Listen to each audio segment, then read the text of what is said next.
27절 같이 있습니다.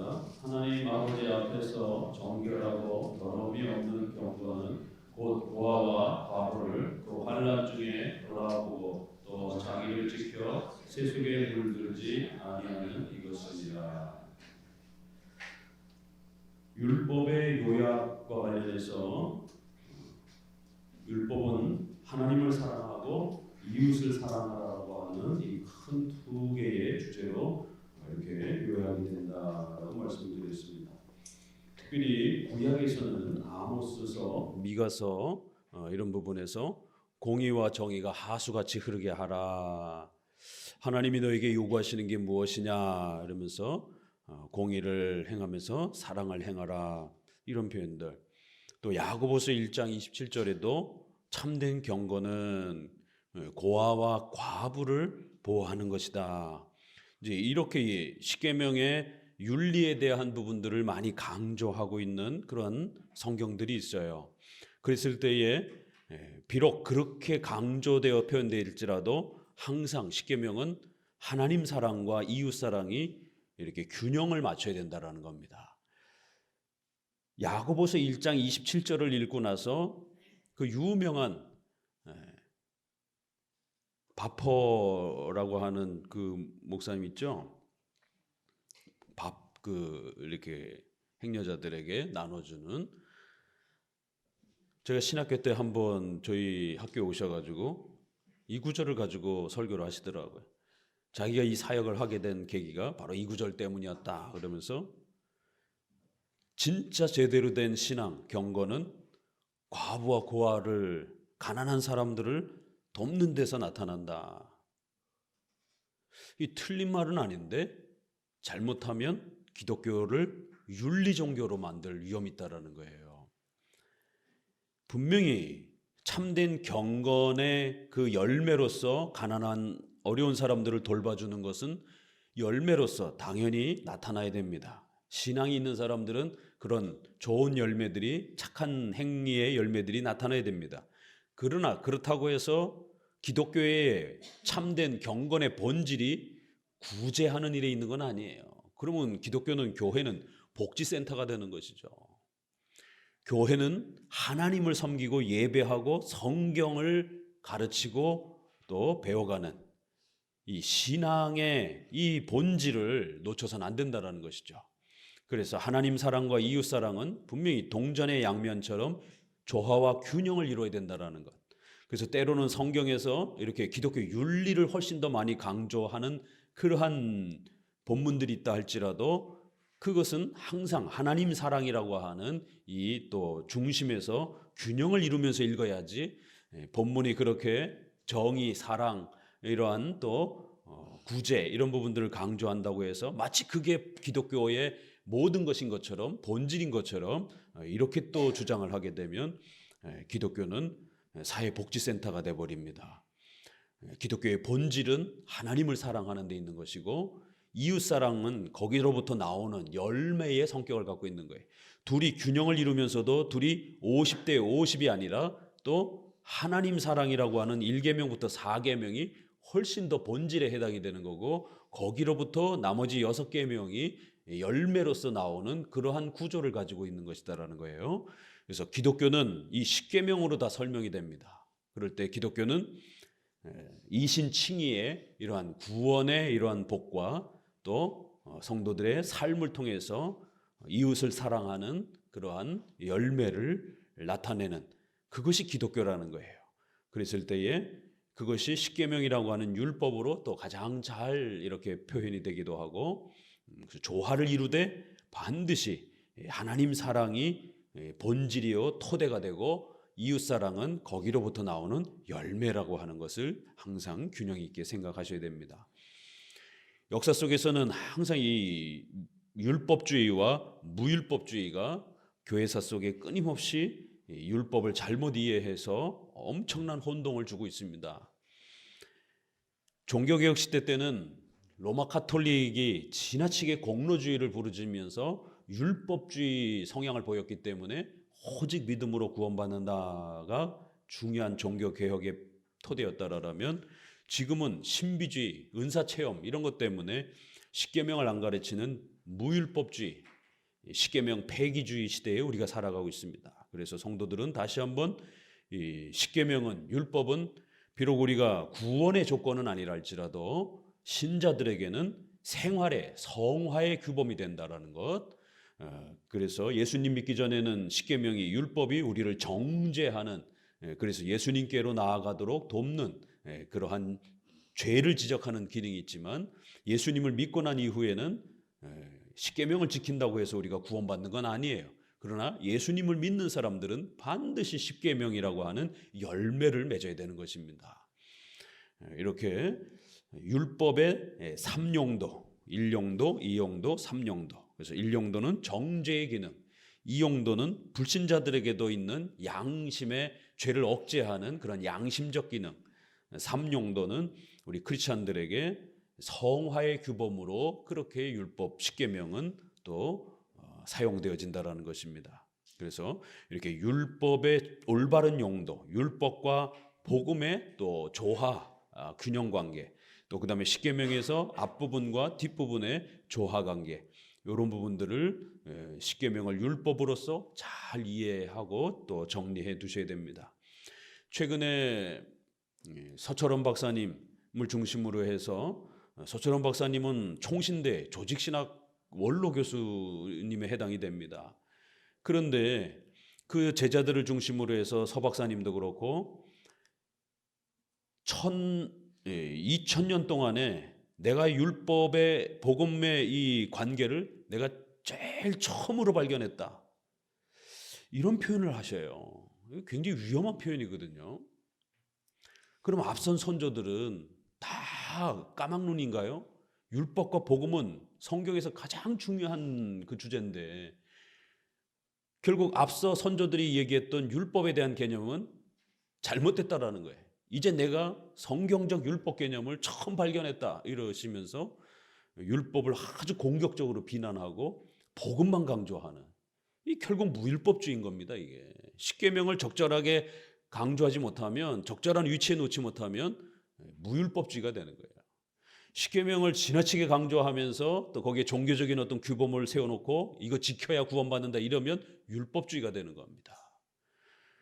이렇게 총신대 조직신학 교수까지 하신 분이 율법에 대해서 이렇게 아주 공격적인 태도를 가지고 있으면서 웨스민스터의 7장 행위언약, 또 19장 율법, 이것은 아주 비성경적인 것이다라고 그러면서 웨스민스터를 공격하고 그 제자들도 같은 목소리를 내고 있습니다.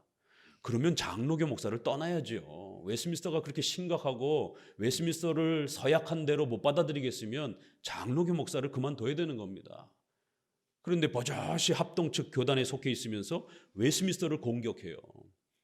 그 웨스민스터를 서약하고 목사가 됐고, 또 장로들도, 우리 교회 직분자들은 전부 웨스민스터를 성경 다음으로 서약하고 성경을 가장 잘 요약하고 그렇게 총괄한 것으로 믿고 받아들여서 가르치겠다라고 그렇게 7대 서약의 두 번째 서약으로 서약하고 장로교 목사와 장로가 됩니다.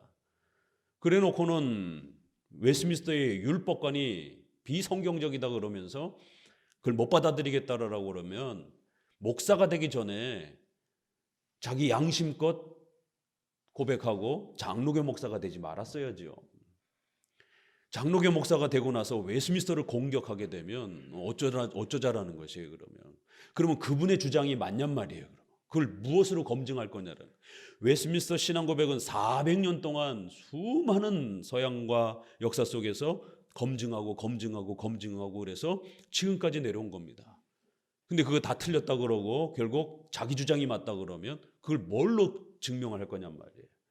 이렇게 목사와 신학자의 주장이, 설교가 객관성을 잃어버리고 공적인 성격을 잃어버리고 자기 주관적인 해석을 해버리게 되면 그때부터는 이제 목회자의 설교가 하나님의 말씀으로 들을 수 없는 심각한 상태에 벌어지는 겁니다. 순복음교회나 오순절파가 내가 봤다, 이게 하나님의 뜻이다, 그러니까 당신 돈 다 바쳐 교회, 이 교주죠. 이렇게 되면 여성들에게 성 바쳐 이러면 그게 하나님의 뜻이다, 이러면 교주죠. 이게 자신의 주관적인 그 해석을 그런 식으로 주장하게 되면 그것은 아무도 믿을 수 없는 그 본인의 주장인 것이에요. 목회자와 신학자의 가르침이 하나님의 말씀으로 가르쳐지려면 반드시 공적인 객관성을 띄어야 되는 겁니다. 그러면 어떻게 공적인 객관성을 띱니까?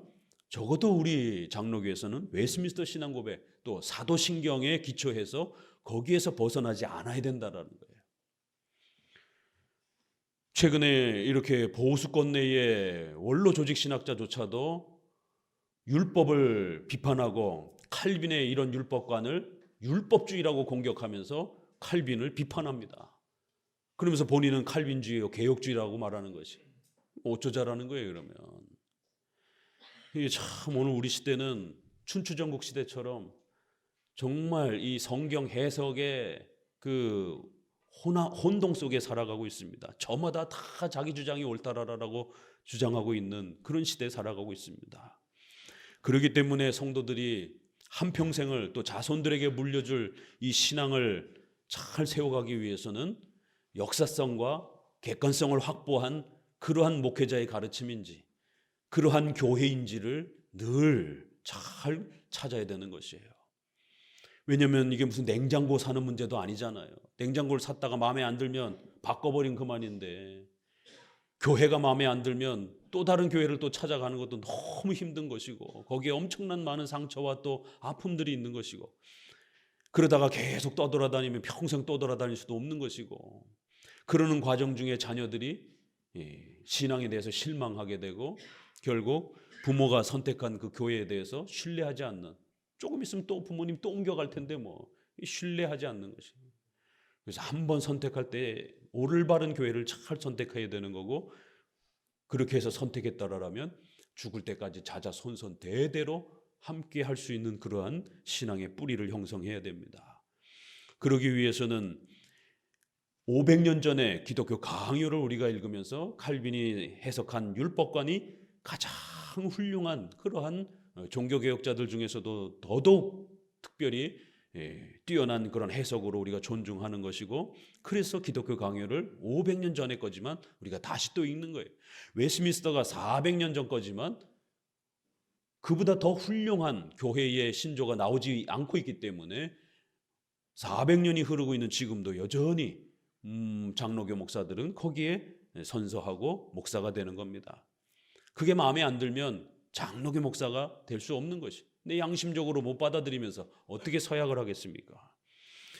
이렇게 최근에도 율법에 대한 오해를 잘못해서 이렇게 율법을 대립적인 관계로 보면서 율법을 필요 없다라고 그러면서 공격하고 예수님만 강조하면서 복음만 강조하는 극단적인 무율법주의요, 극단적인 복음 우선주의입니다. 구원파나 뭐가 달라요? 그러면 구원파도 극단적으로 복음만 강조하잖아요. 형식만 다를 뿐이고 정도만 다를 뿐이지 결국 무율법주의는 똑같다라는 것이에요. 결국 아무리 원로 조직신학자라 할지라도 신학이 튼튼하고 기초가 올바르지 못하면 이런 일이 벌어지는 것이 결국 그건 바르트 신앙입니다. 바르트가 율법을 공격하면서 복음만 강조하는 거예요. 그래서 바르트의 신학을 변증법적 신학이라고도 하고 철학에 따라서 또 화해 신학이라고도 하고 기독론 중심의 신학이라고도 말하는 것이 복음만 강조하기 때문에 결국 유럽이 전부 다 유럽의 신학교들이 바르트 신학으로 점령당했고 그때의 유학을 하신 그 열매들이 결국 바르트 신학의 영향을 받은 것이 지금 쏟아져 나오고 있는 겁니다. 그건 바르트 신학입니다. 미국의 웨스민스터 신학교의 교수들의 책도 보게 되면 마이클 호튼도 그렇고 바르트를 굉장히 긍정적으로 많이 인용하고 있습니다. 그러니까 서구나 유럽이나 미국이나 우리나라도 그렇고 심각한 겁니다. 구 프린스턴의 전통을 따라서 우리가 계보를 존중할 때에 메이첸, 반틸 목사님은 바르트는 자유주의자다라고 신자유주의자다라고 절대로 정통 기독교 신학자가 아니다라고 자유주의 목사라는 거예요. 예수님을 믿지 않는 그가 말하는 복음하고 우리가 말하는 복음하고도 또 다르다라는 거예요. 복음만 강조를 한다 할지라도 이렇기 때문에 이 바르트의 이러한 신학을 함부로 받아들이면 안 되는데, 유럽도 이미 벌써 다 점령당했고 미국의 보수 신학교들도 이렇게 바르트를 거침없이 인용을 하는 이 현대의 신학자들이, 우리나라 신학자들도 마찬가지고요. 박윤선 목사님, 박형룡 목사님이 돌아가실 때까지 절대로 바르트 신학을 받아들이면 안 된다라고 그분들의 논문과 글에 끊임없이 죽을 때까지 바르트를 비판하고, 바르트의 이러한 신학들은 이거는 잘못된 신학이다, 이건 자유주의, 이건 철학에 해당이 되는 것이지 기독교가 아니다라고 그렇게 책망을 했는데도 불구하고, 장신대학교 통합 측의 장신대학교는 바르트의 조직신학을 조직신학으로 채택하고 있는 겁니다. 벌콥, 하찌 이런 정통 우리 보수신학의 조직신학을 다 없애버리고 바르트의 조직신학을 가지고 목사님들이 공부하고 있어요. 율법에 대한 이런 아주 극단적인 그런 공격성들, 그러니까 신비주의, 경건주의, 오순절파 이런 사람들이 십계명, 구약, 율법 싫어하잖아요. 신약만 강조하면서 오순절만 강조하면서 은사 체험해야 된다라고. 결국 신비주의도 무율법주의입니다. 율법 폐기주의예요. 다양한 방식으로 무율법주의가 오늘 우리 시대에 엄청난 혼동을 일으키는 겁니다. 적어도 목회자들이 기독교 강요와 웨스민스터만이라도 제대로 공부했다라면 율법에 대해서 그렇게 극단적인 태도를 보일 수 없습니다. 적어도 장로교 목사면 율법의 삼용법, 정죄기능, 억제기능, 성화의 기능, 이 율법의 삼용도를 우리 장로교 목사들은 입에 달고 살아요. 적어도 그러면 우리가 율법이 얼마나 쓰임새가 소중한지를 이렇게 율법의 세 가지 용도로 장로교는 끊임없이 가르쳐 왔단 말이에요. 그래서 율법을 함부로 무시하거나 또 율법을 그렇다고 구원의 조건으로 제시해도 안 되는 것이고, 율법을 강조하되 율법은 구원받은 자들이 성화의 규범으로 그렇게 사용하는 율법의 삼용법, 그리고는 그 성화의 기준이었을 때도 역시 율법은 우리가 완전히 지킬 수는 없다라는 것, 그 불완전 성화 방식으로 접근한다라는 것. 그런데 최근에 회중파 청교도들을 통해서 완전 성화를 강조하잖아요. 감리교와 성결교가 성결교단, 교단 이름이 보세요. 성결교단. 얼마나 성결을 강조했으면, 완벽한 성도들의 성결을 강조했으면 교단 이름이 성결교단이에요. 이 성화에서 성도들의 윤리를 너무 지나치게 완벽함으로 주장한 거예요. 의도는 좋죠. 거꾸로 또 성도들이 막 사니까 성도들 똑바로 살으라라고 이렇게 야단치면서 방향을 제시하다가 너무 극단으로 치우친 거예요. 그러다 보니까 성도들을 막 억압으로 막 몰아세우는, 결국 못 쫓아오는 연약한 성도들은 마치 신자가 아닌 것처럼 막 이렇게 재단하고 잘라버리는 과격주의, 엄격주의로 교회가 흘러가기 시작한 겁니다. 회중파 청교도들도 그들의 윤리론이라든가 이런 생활론이 결국 성도들의 생활에 증거가 없으면 구원받지 못한 자라고. 이건 틀린 말입니다. 마태복음 7장에 있는 말씀 따라 열매로 그들을 알지니라. 그러니까 신자들은 반드시 성화의 열매를 맺게 돼 있어요. 이건 맞는 말이에요. 칭의를 받은 사람들은 반드시 성화의 열매를 맺어야 되고 맺게 돼 있습니다. 이건 맞는 말입니다. 그런데 성화의 열매가 없으면 신자가 아니다. 이건 틀린 말입니다. 그러면 성화의 열매를 뭘로 평가할 거고 얼마큼으로 평가할 거냔 말이에요. 죽을 때까지 조금이라도 또 마음속으로부터 회개하고 변화를 나타내는 그 마음속에서의 변화조차도 우리는 인정하는 겁니다. 사람이 행동이 요만큼 변화되려면 마음속에서 엄청난 그런 고뇌가 있는 겁니다. 그럼 이제 행위로 조금 나타나기도 하는 거예요. 근데 그 겉으로 많이 안 나타났다고 해서 너는 성화가 덜 된 거다, 이것도 아니고 너는 구원받지 못한 거다, 성화의 증거가 별 없으니까, 탐탁치 않으니까, 부족하니까 너는 구원받지 못한 거야, 이렇게 되면 이건 공로주의입니다. 항상 신학이라고 하는 것은 이렇게 균형을 이뤄야 돼요. 의도가 아무리 선하다고 해서 성도들의 삶을 그렇게 무지막지하게 막 끌어올리다가 결국 성도들을 다 죽이는, 그 기준에 이르지 못하는 성도들은 다 불신자 취급해버리는, 그래서 결국에는 성찬의 자격도 안 주는 거예요. 얼마나 웃긴 일입니까? 성찬은 연약하기 때문에 준 거예요, 우리에게. 하나님이 안 보이기 때문에 자꾸 불안해하고 연약해지는 겁니다. 그래서 눈에 보이는 말씀으로 그렇게 떡과 포도주를 우리가 먹고 마시면서 우리의 그 연약함을 강화해 가는 거예요. 그래서 이 떡과 포도주를 상징적 도구로 사용하면서 우리가 구별된 신자라고 하는 강력한 프라이드, 그 다음에 예수님께서 우리와 동행하신다라고 하는, 뭘로 다 그거를 증명할 거예요? 믿음으로만 가능하단 말이에요. 우리의 믿음이 자꾸 연약해지니까 눈에 보이는 그러한 도구로, 예식으로 예수님이 우리와 함께 계시다라는 것을 알려주는 거란 말이에요.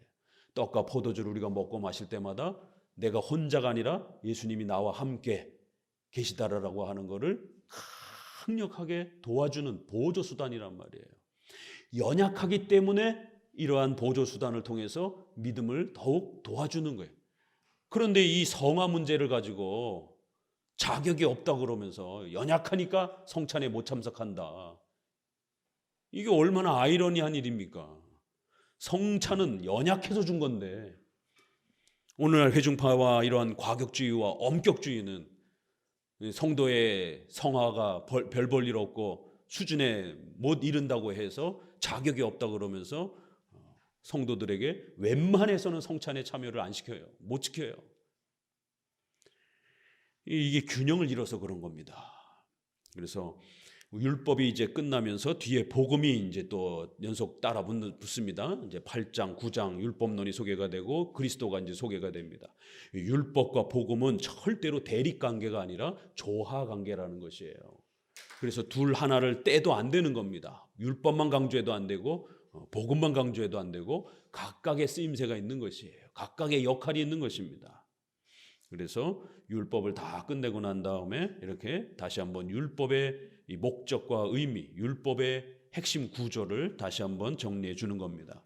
하나님 사랑, 이웃 사랑, 그리고 특별히 성경에서는 구약이라든가 이런 데서 이웃 사랑이 마치 기독교의 본질인 것처럼 이렇게 많이 강조하는 성경 본문들이 있는데, 그런 부분들을 읽을 때는 항상 주의하면서 왜 성경이 그렇게 기독교 윤리를 훨씬 더 기독교의 본질인 것처럼 이렇게 강조하는지를 헤아리면서 읽어야 된다는 거예요. 그것은 죄를 지적하는데 훨씬 쉽다라는 것이죠. 하나님을 멀리한다, 내가 언제요? 이럴 수 있다라는 거예요. 그러나 거짓말이라든가 폭력이라든가 이런 거는 아주 눈에 확 띄는 거니까 그렇게 눈에 띄는 윤리를 먼저 책망하면서 신앙이 변질됐다라는 것을 추적해 들어가는 이러한 성경의 이러한 용법을 우리가 잘 이해하면서 균형을 이뤄야지, 윤리만이 강조한다라고 해서 윤리만 강조하면 안 된다라는 거예요. 앞부분에서 우리가 율법을, 우리가 십계명을 어떻게 조화롭게 균형 있게 잘 다뤄야 되는지를 소개했습니다. 역시 뒤에도 같은 내용이에요. 54망 믿음과 사랑, 큰 타이틀도 이렇게 믿음과 사랑 두 가지가 조화를 이루어야 된다는 거예요. 같이 읽어봅니다. 혹자는 의의 본질은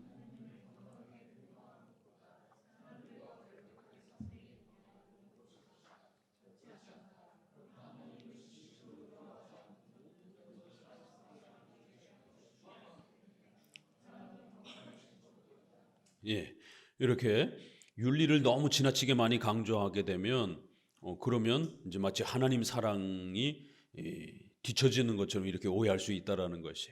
그래서 항상 하나님 사랑을 토대를 본질로 지키면서 사랑은 경건의 이렇게 열매, 증거로서 사용해야지, 그렇다고 이 사랑을, 윤리를 기독교 본질로 이렇게 지나치게 또 강조해서는 안 된다는 겁니다. 성경에 신약에도 그런 표현이 많이 있어요. 밑으로 내려오시면 로마서 13장 8절에 남을 사랑하는 자는 율법을 다 이루었다. 율법의 완성이다, 이렇게 사랑을 13장 10절도 그렇고, 또 온 율법은 내 이웃 사랑하기를 내 몸같이 하라 하신 말씀에 포함되었느니라. 갈라디아서 5장 14절에도 그렇고요. 이렇게 성경에서는 사랑을 굉장히 많이 강조하고 있는 표현들이 구약이나 신약에 있다라는 거예요. 그런다 할지라도 하나님 사랑과 균형을 항상 맞춰야 된다라는 거예요. 맨 아랫줄 읽습니다. 율법과 선지자들이 믿음을 또 하나님께 대한 합당한 경배에 속한 것을 첫 자리에 두고 사랑을 그보다 낮은 자리에 보내는 것은 확실하다. 하나님을 사랑하는 게 첫 자리라는 거예요. 계속 그러나 주께서 말씀하시는 뜻은 사람에 대해 바르고 공정하게 행하라고 율법이 우리에게 명령하는 목적은 만일 경건한 두려움이 조금이라도 있다면 그것을 바르고 공정한 행위로 증거하는 훈련을 우리가 얻게 하려는 것뿐이라는 것이다. 증거, 열매로서 그렇게 윤리를 많이 강조하는 것이다라는 거예요. 윤리가 강조된다고 해서 그게 본질은 아닙니다. 54항 이웃에 대한 사랑 같이 있습니다. 그러므로 우리가 견지할 입장은 이것이다. 즉 우리의 생활은 모든 점에서 형제들을 위한 결실이 가장 많은 때에 하나님의 뜻과 율법의 지시에 가장 잘 합치하리라는 것이다. 이웃을 사랑하는데 더 많은 또 열매들은 반드시 있어야 된다라는 것이에요. 그게 풍성해지면 풍성해질수록 결국 우리 기독교 신앙의 또 이러한 부분들이 더욱 잘 만들어져 간다라는 겁니다. 위에서 8째 줄 정도 58번이라고 되어 있는 작은 58번 따라서 거기부터 읽어봅시다. 따라서 분명히 우리는 계명을 지키려면 자기를 사랑할 것이 아니라 하나님과 이웃을 사랑해야 하며 가장 착하고 거룩한 생활을 하려면 할 수 있는 대로 자신을 위해 애쓰지 말아야 한다. 자기만을 위해서 살며 노력하며 자기의 이익만을 생각하며 구하는 사람은 분명히 가장 비열하고 악한 생활을 하는 것이다. 굉장히 엄중한 그런 표현이 있죠. 자기 자신만, 자기 가족만을 위해서 너무 이렇게 크리스찬이 이기적으로 살게 되면 그것은 가장 비열하고 악한 생활의 모습이다라는 것이에요. 크리스찬이 되면 될수록 또 더 성숙하면 성숙할수록 십계명의 이러한 열매들이 또 이웃 사랑에 대한 이러한 열매들이 부지런히 더 성장해 가셔야 됩니다. 참으로 주께서는 우리의 마음에 이웃을 사랑하려는 경향이 얼마나 깊이 박혀야 하는가를 표현하시기 위해서 우리의 이기심으로 이웃에 대한 사랑을 측정하셨다. 이렇게 우리의 이기심을 측정하는 아주 중요한 저울로 사용하신다라는 것이에요. 제가 지난주인가 그지난주인가 우리 여름 수련회 장소 때문에 이렇게 양평에 좀 이렇게 답사를 갔다가 저 태어나서 처음으로 운전하다가 그렇게 욕을 아주 그냥 엄청나게 먹어봤네요. TV에서만 이렇게 그 보복 운전 뭐 이런 거 보다가 길이 이제 낯서니까 일로 갈까 절로 갈까 이제 막 이렇게 좀 헤매다가 깜빡이를 켜고 이렇게 이제 그 차를 돌리는 게 조금 늦었어요. 그러다 보니까 저쪽 뒤에서 차가 이렇게 오는 게 보이더라고요. 그래서 시골길에 뭐 차가 없잖아요. 근데 저 뒤에서 차가 한 대 오길래 이렇게 두리번 거리면서 갈 길을 이제 확인하려고 내비를 이렇게 보면서 천천히 이제 이렇게 길 쪽으로 옮기고 있었는데 뒤에 차가 와가지고 너무 빵빵하더라고요. 그래서 이제 이렇게 비상등을 켜고 손으로 얼른 가시라고 이제 이렇게 했어요. 그랬더니 차를 옆에다 딱 세우더니만 저기 창문을 쭉 내리더니 와와와와와와와 육두문자가 막 나오는 거야 이게. 그래서 이게 보복운전이 일어나나 보다 이게. 보통은 이제 뭐 이렇게 끼어들게 하고 이러다가 저도 그런 뭐 운전을 하다 보면 이제 그런 경험이 있는데 보통은 그냥 이렇게 얼른 가시라고 이제 이러면 대부분 그냥 가요. 그냥 뭐 빵빵 몇 번 하고.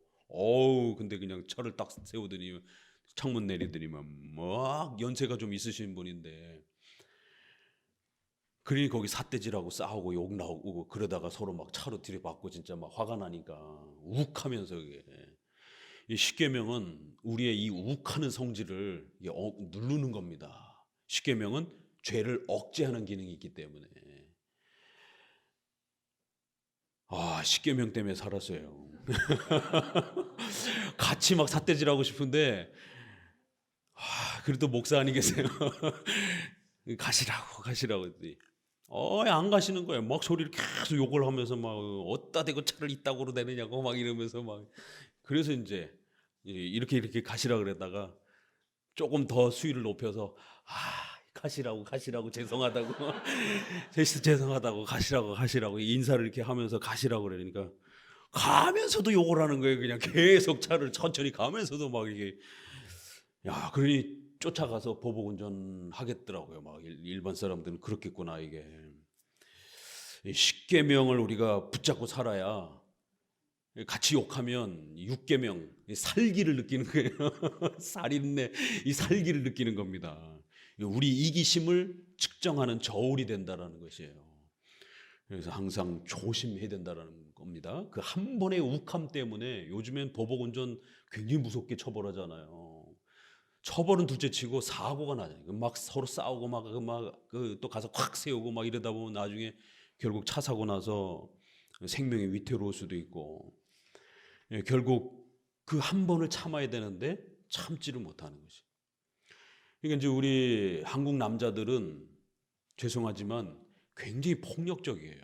유교 문화의 아래에서 자랐기 때문에. 그리고 또 오랜 생활 동안에 이러한 가부장적인 문화 속에서 이렇게 살고, 또 대부분 90% 이상이 군대를 간단 말이에요. 군대는 상명하복. 말 안 들으면 그냥 막 주먹부터 날라오는 거예요. 그러니까 지금은 이제 군대가 그래도 조금 많이 좋아져서 그런 폭력에 대해서 이렇게 고발도 하고 뭐 이렇게 조치들이 있지만, 그래도 군대란 말이에요. 알게 모르게 이렇게 막 그 폭력을 가하는 이런 부분들. 저 때만 해도 군대에 들어가서 엄청 두들겨 맞고 막 이런 것들이 뭐 그냥 늘 부지기수였죠. 저희 아들 때 둘을 군대를 보냈는데 그 아들들도 그 많이는 없지만 있더라고요 보니까. 그래서 너네 고참되면 절대로 아래 부하들 때리지 말아라. 말로 타일러라. 그러니까 이런 군대식의 이런 폭력 문화. 근데 직장에 들어가니까 직장 상사들이 그렇게 또 막 그 갑질하는 막 이런 문화들이 그래도 많이 없어졌지만, 그러니까 한국 남자들은 이 여자분하고 이렇게 앉아가지고 대화하고 토론하고 뭔가 설득하고 이런 걸 어려서부터 해본 적이 없어요. 그냥 부모님한테도 뭐 이렇게 하면 그냥 막 막기 일쑤이고 윽박질러 가지고 막 이렇게 소리 지르고 막, 이게 부모님이 자녀들한테도 대부분 다 그런 식이고 막 이러다 보니까. 그러니까 한국 남자들이 결혼을 하고 나서 부인하고 막 이렇게 의사소통을 하다가 말이 안 통하면 이게 손부터 올라가는 거예요. 자기도 모르게 확 휘두르는 거예요. 이 목사님이 우리 새로 결혼하신 분들 나중에 한번 시간을 좀 가질 거예요. 혹시라도 집에서 남편이 손 찍어만 안 했는지. 아직은 겉으로 보니까 눈탱이가 밤탱이 돼가지고 이렇게 오시는 분은 없더라고요. 혹시라도 선글라스 끼고 그러면 조사를 할 텐데. 그러니까 그런 부분에서 적어도 장로교 남자를 만나야 되는 거예요. 그래야 이 십계명을 배우면서 억제가 돼요. 그래서 장로교 우리 청년들은 목사님이 십계명을 강조하고 십계명을 소중하게 여기니까 그걸 배우면서 이게 억제가 된다고요. 일반 사람들은 그런 억제할 수 있는 어떤 규범이 없잖아요. 그러니까 술 먹고 말하다가 대화가 안 되면 막 물건 집어 던지고 막 손부터 올라오고. 요즘에 그 이혼 위기를 겪는 그런 부부 프로그램들이 저희 TV에 굉장히 많이 나와요. 오은영 씨 것도 그렇고, 오은영 씨 것도 저도 굉장히 재밌게 이렇게 보는데, 그게 사회적 어떤 현상이에요. 그러니까 점점 결혼 안 하려고 그러고 또 애도 안 낳으려고 그러고 너무 힘이 드니까. 그러면 또 결혼하지 않은 분들은 그런 걸 보면서 두려움을 느낀단 말이야. 결혼하면 저런가 보다. 다 저런가 보다.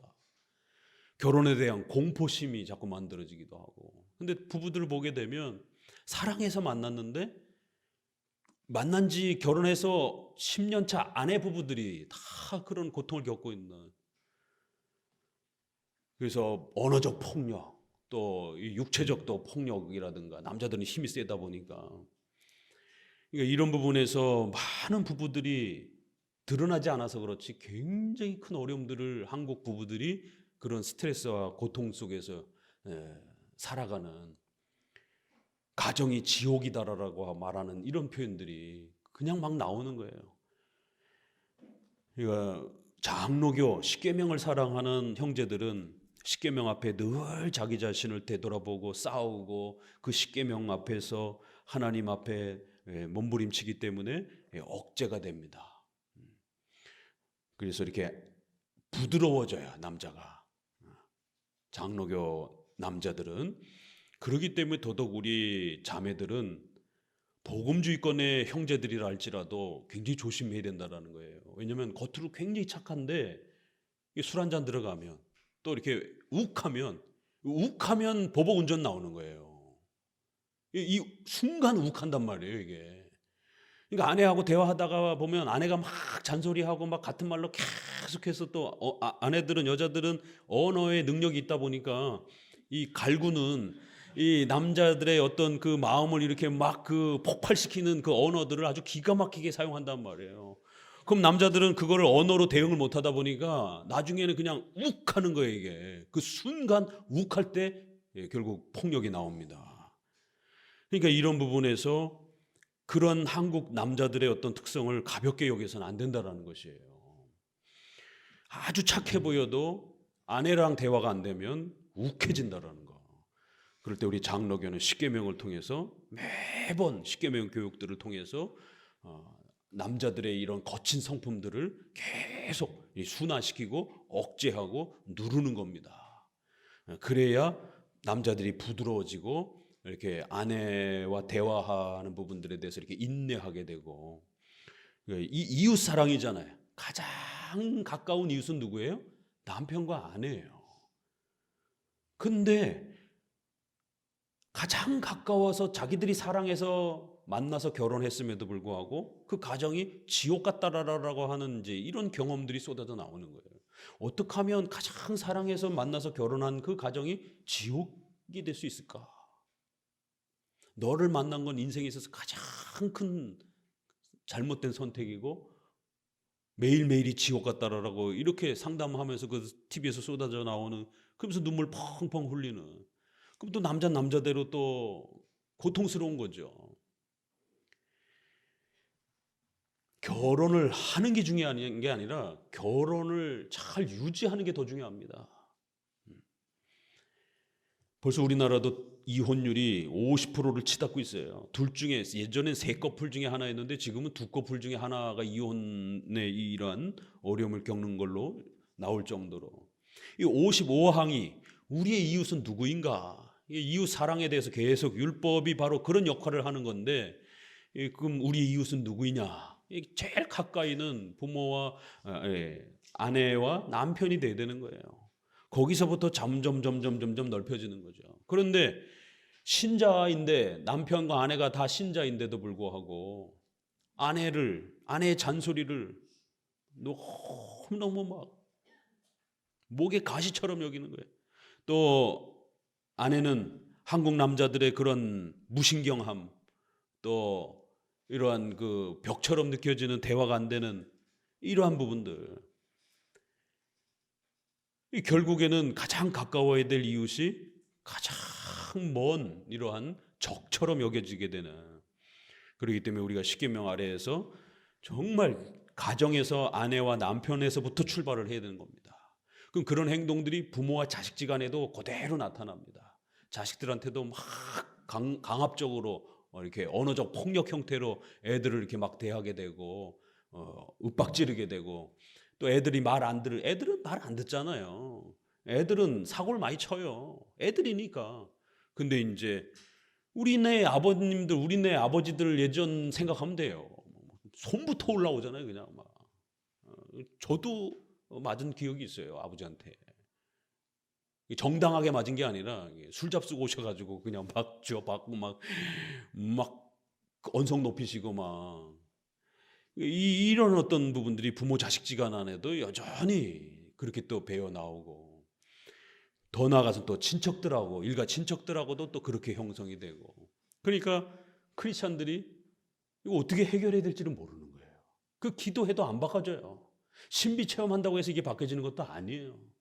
이거는 십계명을 많이 가르쳐야 되는 거예요. 왜요? 십계명은 윤리에 대한 문제이기 때문에. 사도신경은 어떻게 믿을 것인가, 믿음에 대한 부분을 가르친다라면 십계명은 윤리와 생활에 대해서 가르치라고 우리에게 주신 규범인 거예요. 그런데 한국교회가 십계명을 안 가르치다 보니까 성도들의 삶이 엉망이 돼버리는 겁니다. 크리스찬들이 아주 이기적이고 몰상식하고 크리스찬들의 어떤 행동과 언어와 이런 부분들이 아주 망가져 있는 우리 시대의 이런 모습들을 우리는 보게 되는 겁니다. 자, 우리 이웃은 누구인가? 그런데 그리스도께서 사마리아 사람의 비유에서 이웃이라는 말에는 가장 인연이 먼 사람도 포함된다는 것을 알리셨으므로 우리는 사랑의 교훈을 인연이 가까운 사람들에게 국한해서는 안 된다. 혈족 관계나 친분 관계나 이웃 관계가 긴밀할수록 책임도 더 많이 서로 분담하는 것이 인류의 공통된 습관이다. 가장 가까운 이웃으로부터 출발하는 게 맞아요. 그러면서 될 수 있는 한 또 우리는 또 먼 이웃까지 또 그러한 책임감을 갖고 살아가야 된다는 것이에요. 587페이지. 이 점은 하나님의 뜻에 어긋난 것이 아니라 도리어 하나님의 섭리가 우리를 그렇게 인도하신다고 할 수 있다. 그러나 내가 주장하는 점은 우리는 사랑이라는 한 감정으로 인류 전체를 예외 없이 포용해야 한다는 것이다. 야만인과 문명인, 가치가 있는 사람과 없는 사람, 동지와 원수 등의 구별을 하지 말며 사람을 사람으로만 볼 것이 아니라 하나님 안에서 보아야 한다. 이게 어느 교리든지 이게 섭리가 양념처럼 들어가요. 우리 장로교 가르치면. 그렇죠? 그러니까 참 미운 사람이 내 삶의 곁에 있잖아요. 그래도 사랑하려고 또 애를 쓰라는 것이에요. 쉽지는 않지만. 그 어떻게 가능한가? 섭리를 생각하면 가능하다라는 거예요. 저 왼수 같은 사람을 왜 하나님이 내 인생에다가 알박기 하듯이 딱 박아놓으셨는가? 빨리 없어지지도 않고 필요해서 이렇게 딱 세워두는 것이에요. 그러니까 섭리를 생각하면, 하나님을 생각하면 조금 마음이 누그러져요. 베드로전서에 있는 것처럼 까다롭고 그 아주 예민한 그러한 윗사람이라 할지라도 하나님을 생각하면서 참으면 복되다. 이게 섭리를 생각하면 마음이 누그러지게 된다라는 거예요. 참 불편한 사람, 안 보고 싶은 사람, 근데 안 볼 수 없는 또 이렇게 일가 친척 속에서 또 직장 생활 속에서 하나님의 섭리를 생각하라는 거예요. 하나님이 다 세워놓으신 거라는 거예요. 그러면 조금 누그러지고 하나님이 왜 이 사람을 내 곁에 세우셨을까? 이렇게 조금 한 번 더 이렇게 여유를 갖고 생각하게 된다라는 거예요. 그래서 그 밑에 62번 되어 있는 그 밑으로 둘째 줄, 그러므로 같이 읽어봅니다. 우리의 사랑이 향할 방향을 바르게 잡으려면 같이 읽어요. 먼저 사람을 보아서는 안 된다. 사람을 볼 때는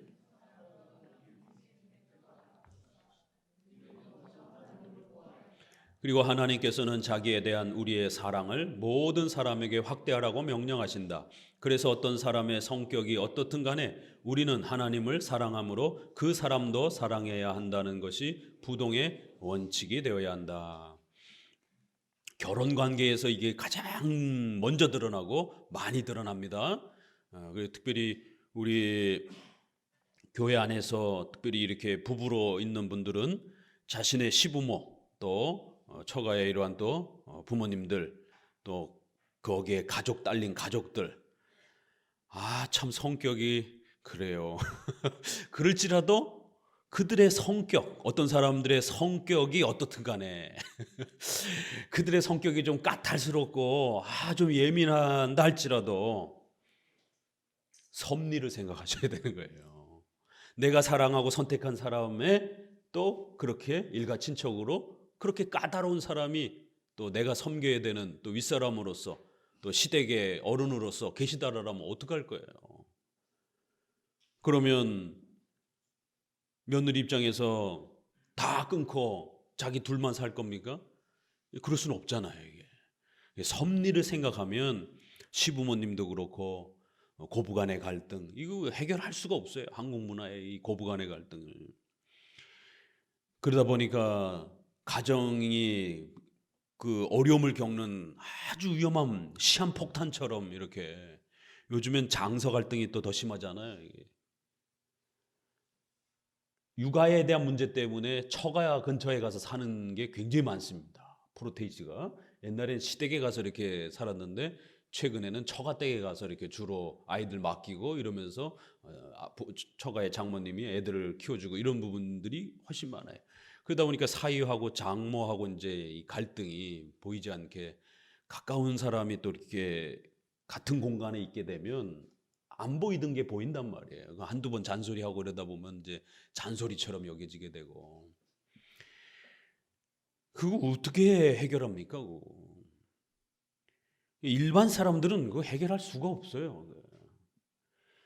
우리는 섭리를 생각하면서 섭리 안에서 하나님이 세워주셨다라는 것을 생각하고 먼저 사람을 보아서는 안 된다라는 거예요.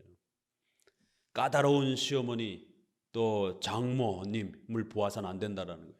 먼저 사람을 보지 말고 사람을 볼 때에는 사랑보다 미움이 생기는 때가 많다라는 거예요. 이게 인간이라는 거예요. 참 얼마나 귀한 표현입니까? 우리 곁에 있는 사람들 가운데 마음에 안 드는 사람들을 보게 되면 사랑보다는 미움이 더 솟구친다라는 거예요. 그러나 우리는 먼저 하나님을 바라봐야 된다는 거예요. 하나님의 섭리를 바라봐야 된다는 거예요. 그러면 배우자가 소중해서 사랑해서 선택하고 결혼했으면 그 배우자를 낳고 키워준 부모님도 소중하게 여겨야 되는 겁니다. 그 이제 우리 어르신들한테는 정말 노년이 돼서 자식하고 등지고 살지 않고 자식과 오손도손 화목하게 살고 싶으면 우리 오집사님도 그렇고 잘 들으셔야 돼요. 어르신분들은 우리 장로교 며느리를 구하셔야 됩니다. 이 십계명을 목숨처럼 여기고 살아가는 그런 며느리를 구하셔야 돼요. 이 십계명이 뭐예요? 이렇게 생각하는 복음주의권내 이러한 그 며느리를 보게 되면 자기 하고 싶은 대로 막 말하고 자기 하고 싶은 대로 막 행동하고 자기 하고 싶은 요즘엔 다 그렇게들 하니까 젊은 사람들이 여성 상위 시대잖아요. 그런데 아직도 십계명에서는 남편에게 하나님이 권위를 주시고 아내에게는 복종이라고 하는, 남편은 아내를 사랑하라라고 성경이 명령하고 있고 아내에게는 남편에게 복종하라라고 하는 아주 이 독특한 가정의 명령 체계를 우리 십계명에서 아직도 제시하고 있단 말이에요. 그래서 우리가 주례할 때에 그 주례사에 웨스트민스터 예배모 보면 있는 거죠. 남편은 아내를 사랑할 것이며 아내는 남편을 복종하고 사랑할 것이며 이렇게 문장이 되어 있어요. 이게 성경적 원칙이기 때문에 그 복종이 비굴한 복종이 아니에요. 또 순종을 요구한다 할지라도 폭력적인 순종을 요구하는 건 아닙니다. 남편에 기독교적인 그런 또 원리가 있어요. 그럼에도 불구하고 남편은 그 가장으로서 집안의 권위자로 하나님이 세워주셨다는 거예요. 이게 어디서 나옵니까? 이게 장로 정치에서 나오는 거예요. 목사님, 장로님도 다 똑같은 성도지만 하나님께서 그들을 교회를 통치하는 구별된 지도자로 세우시고 권위를 주신다라는 거예요. 가장도 집안도 마찬가지예요. 남녀가 결혼해서 살아가지만 남자에게 가장으로서의 권위를 주셨다라는 거예요. 오늘날은 이 가장의 권위가 땅바닥에 떨어진 시대에 살고 있어요. 우리 자매님들한테 물어보면 그게 뭐예요? 권위라는 개념을 이해를 못하는, 존중하지 않는 애들은 엄마만 무서워하는 거예요.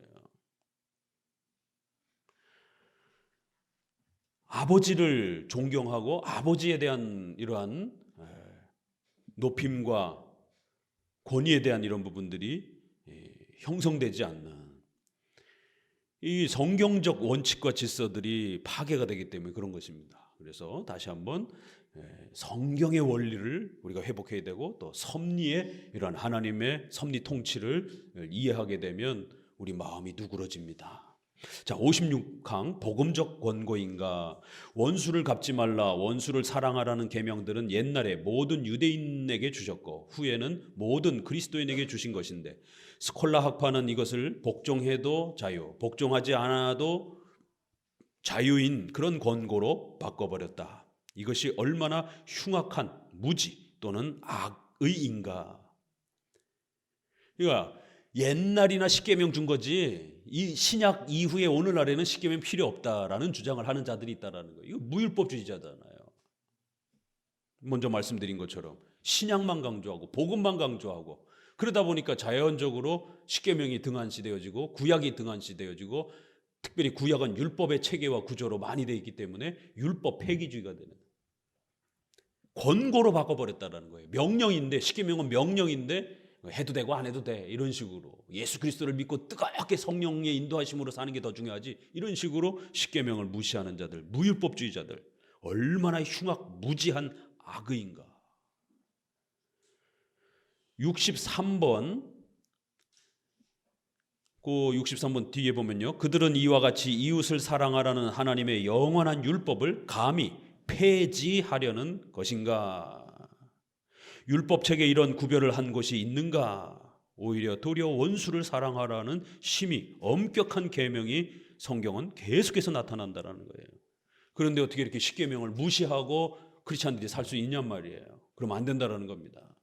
57항 원수를 사랑하라는 계명은 참된 계명이다. 그러니까 십계명은 오늘 우리들에게도 구약에도 그들의 중요한 삶의 규범이었지만 오늘 우리들에게도 아주 중요한 생명과 같은 삶의 규범이라는 것이에요. 문론이 같이 읽어봅니다. 그들이 감히 어리석은 해석으로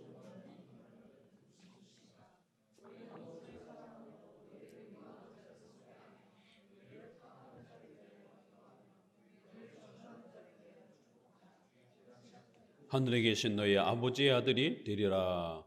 누가 여기서 그리스도님과 함께 이 발언들은 의무를 지우는 것이므로 분명히 권고가 아니라 명령이라고 결론짓지 않겠느냐. 이건 권고가 아니라는 거예요. 신약의 이런 것들 명령이라는 겁니다. 반드시 해야 되는.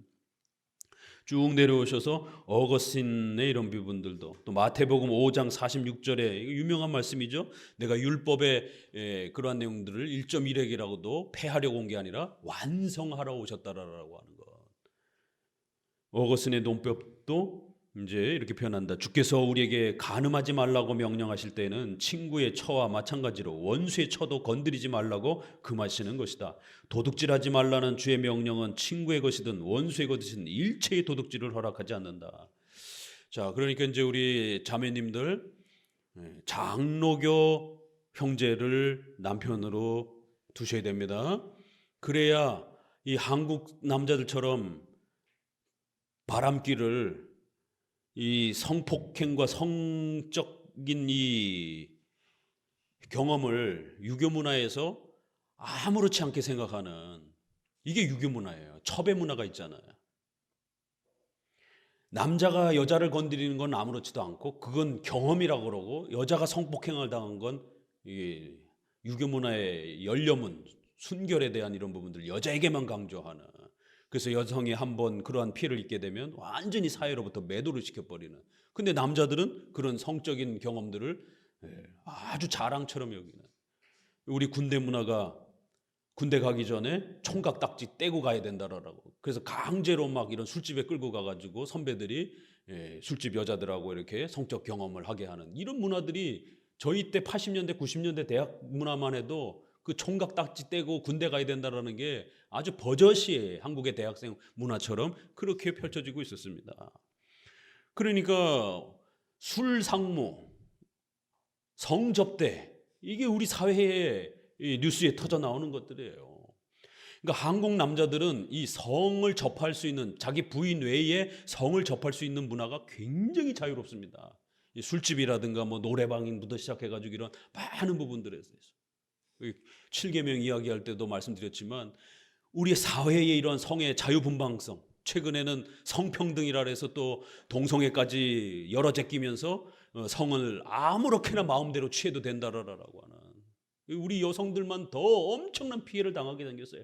가뜩이나 남자들이 죽을 때까지 성적 호르몬이 활활 차고 넘치는데 억제해도 될까 말까인데 세상에 그거를 사회적으로 아무렇게나 성을 취해도 그건 인권인 것처럼. 그럼 남자들의 이러한 그 욕망을 성적 욕망을 이거 어떻게 억제합니까? 이거 쉬운 일이 아니에요. 그래서 평생 한 여자만 사랑하면서 사는 이게 쉬운 게 아니라는 거예요. 장로교 남자들은 가능해요. 십계명을 통해서 보세요. 잊어먹을 만하면 또 읽잖아요. 간음하지 말라. 명령하실 때 친구의 처도 건들지 말고 원수의 처도 눈도 쳐다보지 말라라고, 눈길도 주지 말라라고, 하나님 앞에 죽을 줄 알라라고. 자기 부인 외에 다른 여자를 건들거나 그렇게 마음에 품으면 하나님 앞에 죽을 각오하라는 거예요. 이렇게 우리 장로교 남자들은 끊임없이 설교를 통해서 십계명 훈련을 통해서 자신의 아내 외에 다른 여자에게 눈독을 들였다가는 사지가 절단난다라고 이렇게 아주 엄중하게 책망을 받는 이러한 7계명을 명령으로서, 하나님의 아주 높은 명령으로서 받기 때문에 장로교 남자들은 성적 충동을 억제하게 되는 거예요. 평생 내 남편이 바람 안 피고 내가 늙어서 볼품 없을 때까지도 과연 내 남편이 한 여자만 바라보고 살 거를 어떻게 장담합니까? 그거 쉬운 게 아닙니다. 이렇게 신앙으로 강력하게 울타리를 만들어주지 않으면 남자들은 막 그 성적 욕망이 폭발하는 것이에요. 우리 사회에 지금 지난주에 돌아가셨잖아요. 참 부끄러운 일이죠. 그분 개인의 죽음은 안타깝지만 크리스찬이라고 하는, 또 목사라고 하는 명칭을 가지고 참 이게 얼마나 참 그 사회적으로 이슈를 일으키고, 참 일반 사람들도 그렇지 않은데 그렇게 그러한 결혼 과정에서부터 시작해서 가정 안에서 일어났던 그런 폭력에서부터 또 헤어지자마자 또 이렇게 20살 차이가 넘는 그런 또 젊은 여성을 또 취해가지고 또 결혼을 또 하면서 또 그러면서 또 이렇게 목사로서 또 무슨 또 이렇게 선교 모습들을 이렇게 TV에서 보여주는 이 자체가 너무 창피하고, 크리스찬 이름으로서 그렇게 펼쳐지는 그런 부분들이 참 이거 어떻게 부끄러워서 세상 사람들의 빛이 되는 게 아니라 오히려 손가락질을 받는 이러한 형태들이 그분뿐만이겠어요? 보이지 않게 크리스찬들 안에 이러한 십계명이 안 가르쳐지게 된 바로 이런 일들이 벌어지는 거예요. 589페이지 5째 줄, 그렇기 때문에 하나님의 자녀들에게 공통한 멍에를 벗어버리는 방자한 자들은 스스로 사탄의 아들임을 확실히 폭로한다. 무시무시한 표현들이잖아요. 이 십계명을 우습게 여기고 십계명을 아무렇지도 않게 버리게 되면 사탄의 아들로 취급될 수 있다는 겁니다. 그런데 그들이 이 생각을 퍼뜨리는 것은 우둔하기 때문인가 또는 파렴치하기 때문인가 의심하는 사람이 있을지 모른다. 이건 파렴치한 행동들이라는 거예요. 십계명을 함부로 여기는 것들은. 쭉 내려오셔서 밑에서 둘의 6째 줄 같이 읽어봅니다.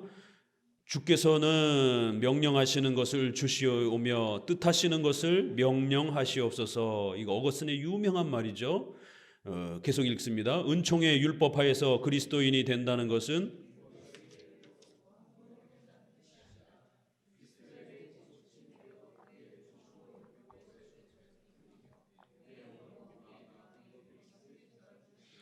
이 은총을 바울은 법이라고 부른다.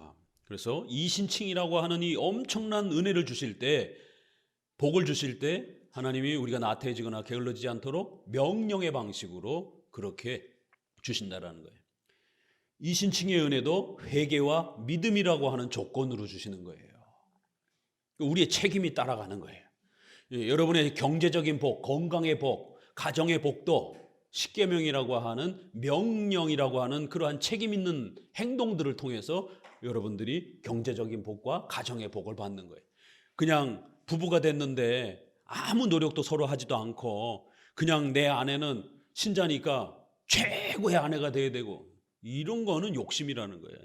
내 남편은 이제 크리스찬이니까 최고의 남편이겠지? 아니에요. 둘 다 연약한 겁니다. 이제 가정을 꾸리고 결혼 생활하면서 둘 다 배워가는 거예요. 그럼 부지런히 서로 노력해 가야 되는 겁니다. 주일을 성수하기 위해서 부부가 같이 노력도 하고, 또 시댁과 처가를 섬기기 위해서 양가 부모님 다 잘해야 되는 것이죠. 어느 쪽 부모만 더 잘 섬기고 이럴 수는 없잖아요. 서로 노력해야 되는 거예요. 서로 열심히 실천해야 되는 겁니다. 그래야 성장해 가는 것이지, 이런 책임감을 다하지 아니하면 좋은 가정이 만들어지지 않습니다. 자기는 처가댁에 한 번도 1년 내내 전화도 안 하면서 부인 보고 시댁에 부모님 전화 안 한다라고 툴툴거리고, 그럼 본인은 전화해요 그러면? 아니 며느리가 한 번 전화했으면 사위도 한 번 전화해야 될 것 아니에요. 이쪽 용돈을 10만 원 드리면 이쪽도 용돈을 10만 원 드리고 다 같이 부모인데. 그러니까 그러한 부분에서 하나님은 좋은 가정을 우리에게 주실 때 우리의 책임을 동반한다라는 거예요. 그리고 또 우리가 그런 명령을 받았을 때 이게 얼마나 엄청난 명령들입니까? 그러니까 또 뒤돌아서서 은혜로 주옵소서 기도해야 되는 거예요. 그래서 하나님이 은혜로 주실 것을 명령의 방식으로 책임을 동반하는 방식으로 주시는 거고, 또 우리에게 명령하실 때 우리가 그걸 우리 힘으로 못하니까 또 은혜로 기도로 그렇게 또 주신다라는 거예요. 이게 참 그래서 은혜와 책임을 절묘하게 섞어서 이렇게 하나님이 주신다라는 거예요. 이거는 신인 협력주의적 공로주의는 아니에요. 우리의 책임을 수단, 도구로 사용하신다라는 거예요. 자, 넘기셔서 58항 대제와 소제의 구별은 타당하지 않다. 이게 이제 로마 카톨릭이 사용했던 겁니다. 그들의 소제, 용서할 수 있는 죄라고 부르는 것은 첫째 판을 위반하는 비밀한 불경건이나 마지막 계명을 직접 어기는 것 같은 것들이다. 그들의 정의를 보면 소제는 의식적인 찬동이 없는 욕망이며 마음속에 오래 남아 있지 않는 욕망이라고 한다. 이렇게 성화에 있어서 지나치게 완전성을 또 추구하는 이런 방식은 다 로마 카톨릭에서 온 거예요. 알미니안주의에서 온 거고, 완전 성화의 개념이 이런 구조를 이렇게 나누는 방식들이 로마 카톨릭에서 온 거고, 고대로 가게 되면 반펠라교에서 또 온 거예요. 그래서 십계명은 분명히 중요함에도 불구하고 십계명을 몇 가지만 따로 떼어서 마치 그것만 지키면 완전하게 이룰 수 있는 것처럼, 이렇게 되면 십계명의 균형이 무너져 버리게 된다는 거예요. 그래서 십계명을 함부로 그렇게 대제 소제로 나눠서 균형이 파괴되도록 이렇게 하면 안 된다라는 거예요. 그래서 이제 자기네들끼리는 대제 이래 가지고는 목록을 쭉 적어놔요. 그다음에 소제 목록도 쭉 있고. 소제는 이 의식적으로 적극적으로 이렇게 죄를 이렇게 행동하지 않으면 그거는 소제로 이렇게 취급을 하면서, 대제는 고해성사로 용서를 받는다라는 거예요. 그러니까 사제들의 권위가 더 높아지는 거예요. 사제가 용서 안 하면 죽으면 지옥 가는 거예요. 이게 로마 카톨릭의 결국 이제 이 십계명을 잘못 사용한 예입니다. 이게 오늘날에도 십계명을 잘못 사용해서 아예 무시하는 데도 있고, 또 극단적으로 또 엄격주의로 또 끌고 가는 데들 있잖아요. 이게 다 문제가 되는 거예요. 이렇게 대제, 소제 이런 식으로 나눠서 대제는 고해성사로 용서받고, 소제는 참회라든가 또 이런 걸로 또 용서하는 것처럼 이런 식으로 구별하면 안 된다라는 거예요. 쭉 내려오셔서 어거스틴 셋째 줄, 어거스틴은 말한다. 죄의 경중을 달 때에는 부정한 저울을 가져다가 우리 멋대로 우리가 원하는 것을 우리의 생각에 따라 이것은 무겁다, 이것은 가볍다라고 할 것이 아니라 하나님의 저울인 성경을 하나님의 창고에서 내듯이 해서 이 저울로 경중을 달아야 한다. 아니 우리가 다는 것이 아니라 주께서 이미 달아놓으신 것을 알아보는 것이다. 이렇게 하나님이 그 저울을 가지고 우리를 재야지. 그러니까 이런 성화에 있어서 완전주의가 얼마나 심각한 것인지도 우리가 알 수가 있는 겁니다. 성도들의 생활을 지나치게 이렇게 완전주의로 막 몰아세워서 막 금욕주의로 막 끌고 가게 되면 그런 부분들에 이제 어느 건 무겁다, 어느 건 가볍다, 완전해졌다, 덜 완전해졌다, 이런 식으로 잣대를 들여대게 되면 큰일 난다는 겁니다. 59항 죄는 모두 다 죄다라는 거예요. 그들은 그리스도의 말씀이 무슨 뜻인지를 잘 생각하는 것이 좋겠다. 누구든지 이 계명 중에 지극히 작은 것 하나라도 범하고 또 그같이 사람을 가르치는 자는 천국에서 아무것도 아닌 자로 인정될 것이다. 그래서 십계명 전체는 다 중요하다라는 거예요. 다만 우선순위가 있을 수는 있어요. 십계명 전체를 항상 존중하는 태도를 길러야 된다는 겁니다. 셋째 줄 아래 하나님이 명령하신 율법에 대해서는 사소한 범행일지라도 그것은 모두 하나님의 권위를 무시하는 것이다. 그들은 무슨 일에서든지 하나님의 숭엄성을 침해하는 것을 사소한 일로 생각하는가? 그렇게 하면 안 된다라는 겁니다. 로마서 6장 28절, 죄의 싹은 사망이다. 어떤 죄를 범하든 모두 다 그건 하나님 앞에 벌받을 만한 죄라는 것입니다. 맨 아랫줄부터 읽어봅니다. 맨 아랫줄, 하나님의 자녀들은 죄는 모두 죽을 죄라고 생각해야 한다. 죄는 하나님의 뜻에 대한 반역이며 필연적으로 하나님의 진노를 격발하기 때문이다. 죄는 율법 위반이며 여기에 대해서는 예외 없이 하나님의 심판이 있다. 이렇게 해서 십계명 추가적인 부분도 맞춰봅니다. 자, 이 십계명을 더욱 잘 이해하기 위해서 웨스트민스터 대요리 문답에서는 99문에 8개의 원리를 소개해요. 이 십계명을 배우는 건 쉽지 않습니다. 열심히 노력하셔야 돼요. 십계명은 간단해요. 10개밖에 없어요. 그러나 그거를 우리의 아주 복잡한 우리의 이 생활 속에 이거를 펼쳐내고 적용하는 거는 아주 굉장히 많은 노력들이 필요합니다. 4개로 줄였습니다. 기억납니까? 또 다시 연습해야 돼요. 십계명을 분석하는, 십계명을 가지고 우리의 삶에 적용하는 원칙으로 4가지를 꼭 기억하라는 거예요. 첫 번째는 뭐죠? 문자적 적용. 십계명에서 뭐 하지 마라, 해라 이러면 그냥 문자대로 우리가 열심히 실천하는 겁니다. 신명기 4장 2절에 보게 되면 하나님의 율례와 율법에 복종해라, 지켜라 이러면서 가감하지 말라 이런 표현들이 나오죠. 더하거나 빼지 말고 하지 말아라 그러면 하면 안 되는 거예요. 해라 그러면 해야 하는 겁니다. 두 번째는 종합적 적용. 우리 야고보서 2장 한번 읽어볼까요? 야고보서 2장입니다.